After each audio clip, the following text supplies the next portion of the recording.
Question number 2, बेलन ए का व्यास 7 centimetre और ऊंचाई 14 सेंटीमीटर है। बेलन जो है ए, उसका व्यास है 7 सेंटीमीटर और ऊंचाई कितना है 14 सेंटीमीटर। तो बेलन बी का व्यास जो, मतलब दो बेलन दिया हुआ है, बेलन बी का यहाँ पर व्यास दिया हो 14 सेंटीमीटर और ऊंचाई कितना दिया हो 7 सेंटीमीटर। परिकलन किए बिना क्या आप बता सकते हैं कि इन बेलन किसका आयतन अधिक है? बिना मतलब ज्ञात करने, फॉर्मूला पे बिना सॉल्व किए हुए आप क्या बता सकते हैं कि किसका आयतन अधिक होगा? तो हम लोग बता सकते हैं हाँ, बेलन बी का, क्योंकि इसका व्यास अधिक है। ठीक है, तो व्यास अधिक है इसीलिए जो मतलब क्या, यहाँ पर जैसे देखिए इसका अगर व्यास निकालेंगे तो कितना हो जाएगा, 2 से भाग देंगे क्योंकि ये व्यास दिया हुआ। अगर इसका त्रिज्या अगर निकालेंगे हम लोग तो कितना 3.5 होगा और इसका 7 सेंटीमीटर हो जाएगा। ठीक है, तो ऐसे भी हम लोग कर सकते हैं, या व्यास भी त्रिज्या बात बराबर हुआ, लिख देंगे ऐसे लिखेंगे बिना, तो लिख देंगे बेलन बी का आयतन, बेलन बेलन बी का आयतन अधिक होगा, बेलन बी का आयतन आयतन अधिक होगा, अधिक होगा। क्योंकि देखिए दोनों में जो ऊंचाई है समान ही दिया हुआ। जैसे यहाँ पे देखिए ये 14 सेंटीमीटर और 7, तो ऊंचाई से कोई फर्क ज्यादा नहीं पड़ेगा, क्योंकि क्या दिया हुआ, फॉर्मूला क्या होता है, पाई आर स्क्वायर एच होता है। पाई इसका जो आयतन होता है पाई आर स्क्वायर एच, मतलब आर को 2 बार गुना करना है, तो आर जिसका अगर ज्यादा रहे, दोनों तो बात, दोनों का फॉर्मूला तो वही पाई आर स्क्वायर एच, आर मतलब अधिक जिसका भी त्रिज्या होगा। इसका यहाँ पे देखिए अगर व्यास से हम लोग 2 से भाग देंगे तो 7 सेंटीमीटर, यहाँ पर 3.5 आएगा, तो 7 सेंटीमीटर मतलब क्या, 7 सेंटीमीटर अधिक होगा। तो इसलिए यहाँ पर लिख देंगे क्योंकि क्योंकि बेलन बी, क्योंकि इसका त्रिज्या इसका त्रिज्या त्रिज्या बेलन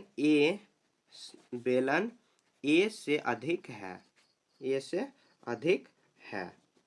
समझ गए? ये भी आपको कारण भी लिख देना है क्यों इसका जो आयतन होगा अधिक होगा। समझ गए? ऐसे आपको बना देना। अभी सॉल्व नहीं हुआ, उसमें और भी क्वेश्चन है। इन दोनों में किसका आयतन अधिक है? तो बेलन बी का। दोनों बेलनों का आयतन ज्ञात करते हुए सत्यापन कीजिए। अब देखिए हम लोग यहाँ पर ज्ञात कीजिए मतलब क्या, अंदाजा लगा के बनाए हैं कि बेलन बी का आयतन अधिक होगा। अब इसको हम लोग ज्ञात करेंगे, तो यहाँ पर लिख देंगे दिया है बेलन ए में। अब बेलन ए में क्या क्या दिया हुआ होगा? तो व्यास दिया है, मैं बता रहा हूँ फिर से, यहाँ पे त्रिज्या दिया हुआ या व्यास दिया हुआ है, तो उससे हम लोग त्रिज्या निकाल लेंगे और उसके बाद ऊंचाई भी दिया हुआ है। तो यहाँ पे देखिए व्यास दिया हुआ है कितना, तो व्यास ये हुआ, यहाँ से जैसे एक वृत्त अगर है तो यहाँ से लेके यहाँ तक का जो लंबाई है वो व्यास हो जाता है पूरा, इस छोर से लेके इस छोर। तो व्यास कितना 7 सेंटीमीटर यहाँ पर दिया हुआ।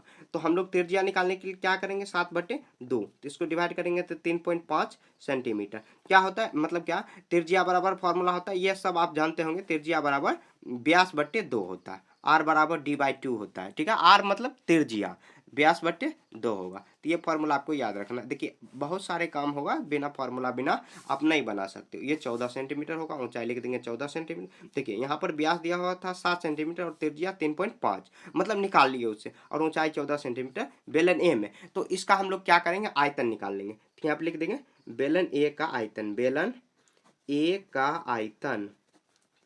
आयतन। तो फॉर्मूला कोई भी हो, मतलब क्या चित्र आप बना सकते हो या ऐसे भी छोड़ देंगे, तो पाई आर स्क्वायर एच। तो पाई का मान कितना होता है 22/7, आर कितना होगा, तो आर मतलब ऊंचाई हुआ, तो सॉरी ऊंचाई नहीं त्रिज्या हुआ, तो 3.5 गुना 3.5 और एच कितना है तो 14। अब काट के देखते हैं, 7×2 = 14, और यहाँ पर आप क्या करेंगे, काटने के बाद गुना करेंगे, तो यहाँ पे देखिए पाई आर स्क्वायर एच हुआ। तो इसको हम लोग गुना कर देंगे तो ऐसे आ जाएगा 3.5 और गुना यहाँ ऐसे करेंगे 7, तो ये डिवाइड बाय ऐसे करेंगे 7/2। इसको 7/2 अगर रखने देते हैं तो कट जाएगा ऐसे ऐसे। यहाँ पे देखिए ये व्यास को अगर हम लोग इसको आधा नहीं करेंगे, आर इसको 7/2 और 7/2 अगर 2 बार गुना कर देंगे तो बात बराबर हुआ, मतलब 7 काटेंगे नहीं। तो यहाँ पर भी ऐसे हम लोग कर सकते हैं, चलिए कोई बात नहीं। यहाँ पे 1 पे सुनना होगा और यहाँ पर भी 1 सुनना होगा। 2×5 = 10, 7×5 = 35। उसके बाद थोड़ा सा जटिल कर दिए, काटने के बाद, काटते नहीं तब आराम से कट जाता। ठीक है, तो हम लोग अब गुना कर लेते हैं। अब नीचे में कुछ नहीं बचा है, 10, यहाँ पर देखिए 2 11 ये तो यहाँ पे देखिए सिंपल में कर लेते, छोड़िए। यहाँ पे देखिए पाई का मान कितना है 22/7, और आर 7/2 ही लेना है, 7/2 काटना नहीं है आपको, मतलब क्या पॉइंट में नहीं ले जाना। और एच कितना 14। तो अब देखिए यहाँ पर कितना 7×2 = 14, ये 7 7 ये 11 बार में कट गया।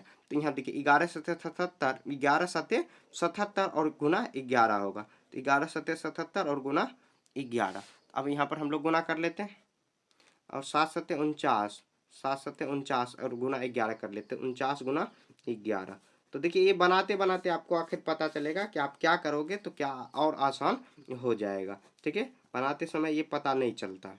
तो कितना आ जाएगा 539 सेंटीमीटर क्यू हो जाएगा। क्यों क्यों? क्योंकि 3 बार मतलब क्या आयतन निकालने के लिए पावर में, मतलब क्या पावर में, जैसे हम लोग जो क्षेत्रफल निकालते थे स्क्वायर करते, तो आयतन निकालने के लिए आपको पावर 3 करा देना। तो कितना है 539 सेंटीमीटर क्यू। बेलन ए का आया है। अब देखिए बेलन बी का भी हम लोग कर लेंगे ऐसे ही। अच्छा लिख देंगे बेलन बी में दिया है, बेलन बी में दिया है, क्या क्या दिया हुआ? तो व्यास दिया होगा, व्यास से हम लोग त्रिज्या 2 से भाग दे के निकाल लेंगे, उसके बाद ऊंचाई भी दिया होगा। तो बेलन बी में यहाँ पे देखिए व्यास कितना दिया हुआ 14 सेंटीमीटर, तो त्रिज्या करेंगे इसको इसमें काट देंगे क्योंकि कट जा रहा है डायरेक्ट, तो 7 सेंटीमीटर। ठीक है, ऊंचाई कितना दिया हुआ? तो ऊंचाई 7 सेंटीमीटर दिया हुआ, समझ गए? ऐसे कर देना। अब लिख देंगे आयतन। तो बेलन ए का बी का आयतन क्या हो जाएगा? आयतन।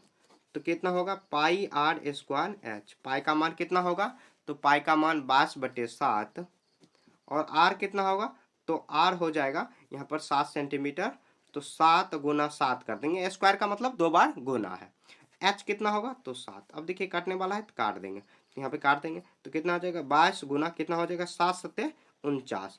अब 22 को गुना कर देंगे 49 में, यहाँ पे देखिए कितना हो जाएगा 9×2 = 18, 18 × 1 = 19 होगा, 2 चौके 8, 2 चौके 8, 8 9 8 17, उसके बाद कितना 8 1 9 1 10, कितना है 1078 सेंटीमीटर क्यू आया। और यहाँ पर कितना आया था? तो 500 कुछ आया। तो यहाँ पे देखिए मैं फिर से दिखा दे रहा हूँ, यहाँ पे देखिए बेलन ए का हम लोग निकाले थे तो 539 आया। आपको देखिए यहाँ पर काटने में गड़बड़ कर दोगे तो आपको मतलब क्या यहाँ पर जो पॉइंट में नहीं लाना, आपको डायरेक्ट यहाँ पे 7/2 ही कर देना, तो आप कटने में बहुत आसानी हो जाएगी। समझ गए?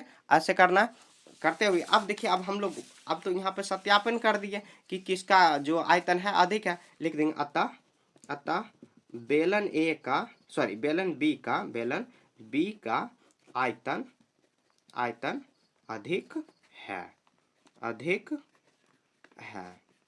समझ गए? देखिए अभी भी नहीं बना, इसमें एक और क्वेश्चन दिया हुआ, यहाँ पे देखिए और भी क्या दिया हुआ है इसमें क्वेश्चन में, कि क्या अधिक आयतन वाले बेलन का पृष्ठीय क्षेत्रफल भी अधिक है?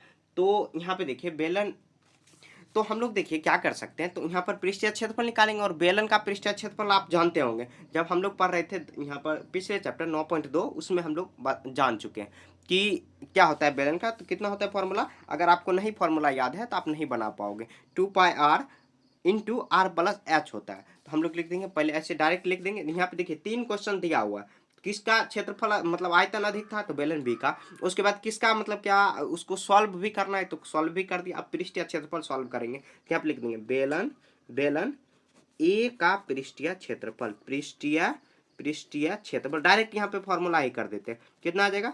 तो फॉर्मूला क्या होता है? तो ये फॉर्मूला हो जाएगा 2πr + r+h। 2π/7, आर यहाँ पर कितना निकाले थे? तो 7/2, और यहाँ पर हो जाएगा 7/2 प्लस h कितना हो जाएगा? तो h भी यहाँ पर देख लेते हैं, यहाँ पर हम लोग निकाले थे इसका ऊंचाई 14, तो यहाँ पर लिख देंगे 14। थोड़ा सा लंबा क्वेश्चन होगा 14।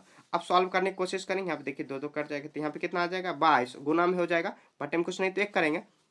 अब इनका जोड़ करेंगे 2, 7 प्लस यहाँ पर कितना आ जाएगा 2, 7 दूनी 14, यहाँ पे 14 दूनी 28 हो जाएगा। अब क्या करेंगे 22 और गुना में हो जाएगा, ये दोनों को जोड़ देंगे तो कितना आ जाएगा यहाँ पर 28 और 7 आ जाएगा 35 बटे में 2, और यहाँ पर भाग देंगे तो कितना 11। अब 11 गुना 35 कर लेता है। आपको जो रफ है दूसरे जगह करना है, ठीक है, यहाँ पर करोगे तो अच्छा नहीं लगेगा, मैं तो आपको बताने के लिए बता रहा हूँ। यहाँ पर कितना आ जाएगा, यहाँ पर 385 सेंटीमीटर स्क्वायर, क्षेत्रफल में स्क्वायर करते हैं, ये बात आपको याद रखना। तो ये बेलन ए का क्या निकाले हम लोग, पृष्ठीय क्षेत्रफल, तो इतना आया। अब बेलन बी का निकाल लेते हैं, यहीं पर निकाल लेते हैं बेलन बी का पृष्ठीय क्षेत्रफल। बेलन बी का पृष्ठीय क्षेत्रफल, बेलन बी का पृष्ठीय क्षेत्रफल, बार बार फॉर्मूला आपको लिखना है, पृष्ठीय क्षेत्रफल 2 pi r into r plus h. तो 2 पाई, 2 का 22/7 हो जाएगा, और आर कितना उसमें निकाले थे, तो आर यहाँ पर देख लेते हैं। यहाँ पर देखिए आर मतलब क्या, तिरजिया। बेलन बी का हम लोग कितना तिरजिया निकाले थे, तो 7 सेंटीमीटर निकाले थे बेलन बी का, तो यहाँ पे लिख देंगे 7, फिर गुना करेंगे तो 7 प्लस एक, इसका ऊंचाई कितना था, तो ये यहाँ ऊंचाई भी 7 ही था, 7 यहाँ पर कर देखिए, 7 7 खत्म, और कितना आ जाएगा 22 दूनी 44, 22 को 2 से गुना करेंगे और 7 दूनी 14, अब गुना कर देंगे 44, ये गुना ब्रैकेट मतलब गुना हुआ, 14 गुना यहाँ पर 44 करेंगे, तो 14 चौके 56 और 14 चौके 56, कितना 6, 6 5 11, और कितना आ जाएगा 6, कितना 616 सेंटीमीटर स्क्वायर हो जाएगा। तो यहाँ पे देखिए इसका हम लोग क्षेत्रफल निकाले कितना, 385 सेंटीमीटर स्क्वायर निकाले यहाँ पर बेलन ए का, और बेलन बी का पृष्ठीय क्षेत्रफल निकाले तो कितना आया, 616 सेंटीमीटर क्यू आया, सॉरी स्क्वायर आया। तो हम लोग क्या कर सकते, क्या कह सकते, क्वेश्चन में क्या कह रहा है कि यहाँ पे देखिए, क्या अधिक आयतन वाले बेलन का पृष्ठीय क्षेत्रफल भी अधिक होगा, हाँ लिख देंगे, क्या लिखेंगे, क्योंकि बेलन बी का भी आयतन अधिक हुआ था, तो उसका पृष्ठीय क्षेत्रफल भी अधिक है, तो यहाँ पे लिख देंगे हाँ हाँ हाँ, बेलन बी का पृष्ठीय क्षेत्रफल भी अधिक है, बेलन बी का पृष्ठीय क्षेत्रफल भी अधिक है, पृष्ठीय क्षेत्रफल भी अधिक है। ठीक है, तो देखिए थोड़ा सा एक क्वेश्चन पेचीदा दिया हुआ है, लंबा बनेगा, थोड़ा सा आपको धैर्य बना के इस क्वेश्चन को बनाना, क्योंकि एक ही क्वेश्चन में 3 4 क्वेश्चन डाला गया। देखिए कितना बड़ा क्वेश्चन यहाँ पर दिया हुआ, तो आपको देखिए एक बार अगर समझ नहीं आ रहा तो आप दोहरा के इसी क्वेश्चन को आप देखिए, ठीक है, तब आपको अच्छे से यहाँ पे समझ में आ जाएगा। ठीक है, तो अब आगे बढ़ते हैं।